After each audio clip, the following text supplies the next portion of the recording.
Okay, so this is our prone exam, and remember he had some complaints of tightness in his low back, especially in the right side. So I might start with just where my orientation is at. So iliac crest, come over, that orientates me to where. Hopefully you guys have that at the back of your heads. So L4. As I come along there, I know I'm gonna feel paraspinal, but also quadratus lumborum as it comes into there as well. So you can just appreciate that tissue on your patient. And Eric's feels a lot more pliable on the left side than the right side. So especially in those deeper layers of fascia, he's got some of that. Any tenderness there? Not really, no. Nope. And then I might come out because he complained of that band around. So come out to the band around. And all through there I do feel restrictions underneath my hand. But out, really lateral, I don't feel anything there.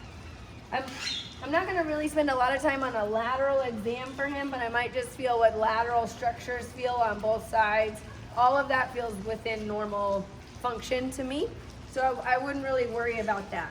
I'm gonna come into and now do my active range or my passive range of motion. And if you guys see that, like we're already getting some hip hiking and pelvis rotation as he comes into that. So I'm gonna straighten him up, square him up, and then come all the way down and through. You feel that already? A little bit of my back. Feels it in his back. So you guys, what special test would that be? And where does he feel it? So that's probably part of where he feels it. Feel it on the right side. You feel it high or low? Kind of low. Like down into here? Yeah. So that we might just be shearing L5 on S1. So I might give him a little bit more compression through that hip and gapping to see if that changes anything. Does that change anything?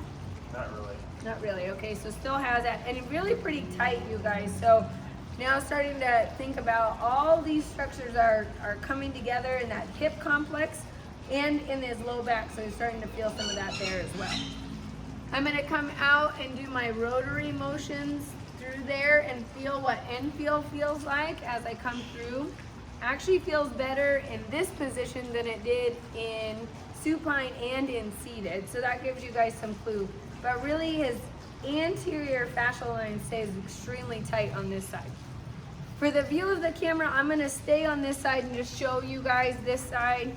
So same idea, you see he goes almost automatically into abduction. So let's square him back up again, look at his pelvis, see if we can come through. I mean, really, really tight, a lot of restriction as he comes down and through. Do you feel that? Just at the end, a little bit on the right side. In your back? Yeah. Okay, so feels it in his back.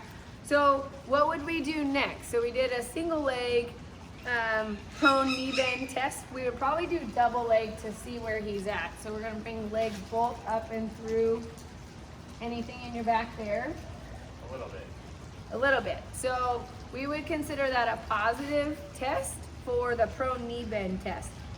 Now you guys, is that his main complaint? No, but it's something that goes along with how we're gonna treat him. That does change your examination a little bit to where you're gonna come in and do your PA exam on his lumbar spine to see if you can reproduce anything. Anything there? How about there? How about there? Good, then I'm gonna do unilateral.